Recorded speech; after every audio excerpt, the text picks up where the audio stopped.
Penjelasan satu, tumbuhan berkembang biak dengan dua cara yaitu vegetatif dan generatif. Atau generatif itu dalam kurung seksual dan vegetatif aseksual. Perkembangbiakan generatif atau seksual merupakan perkembangbiakan melalui proses perkawinan yang melibatkan sel kelamin jantan dan sel kelamin betina atau serbuk sari dan putih. Sedangkan perkembangbiakan vegetatif aseksual yaitu perkembangbiakan tanpa melibatkan sel kelamin jantan dan sel kelamin betina atau perkembangbiakan alami.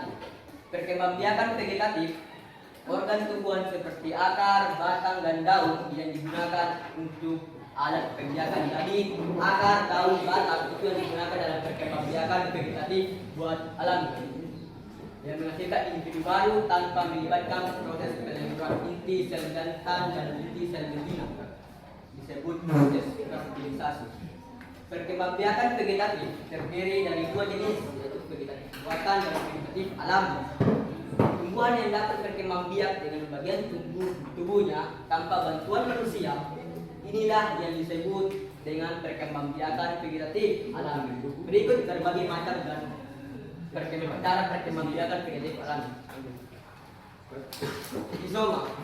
Beberapa tumbuhan berkembang biak dengan tunas yang ada di dalam tanah dan akan berkembang menjadi tumbuhan baru.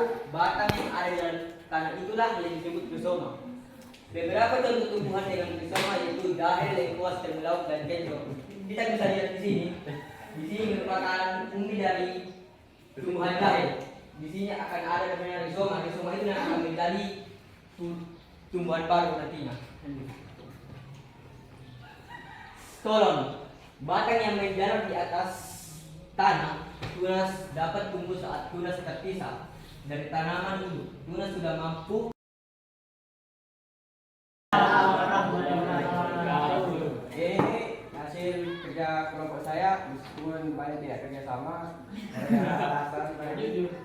ya. Materi kali ini yaitu adalah perkembangbiakan pada tumbuhan yang terdiri atas nama kelompok yaitu Riki Tranpian, anggota Muhammad Musram, Hanif, Hijrah, dan Nur Zahra. Nomor satu di bagian ini terdapat adalah mahkota. Fungsi mahkota itu adalah membantu proses permukaan dengan cara menarik perhatian serangga untuk hinggap dan menghisap.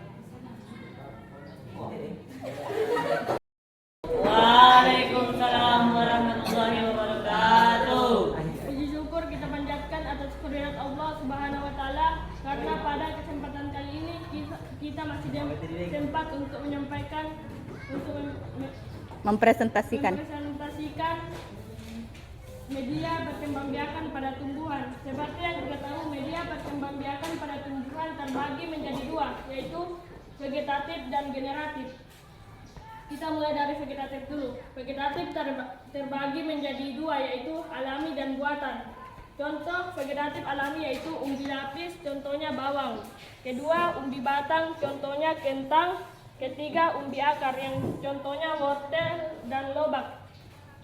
Keempat, geragi atau stolon yang contohnya adalah stroberi, dan akar tinggal yaitu kunyit dan jahe atau dan spora, contohnya paku dan lumut, atau tunas, contohnya itu pisang dan bambu. Dan vegetatif buatan yaitu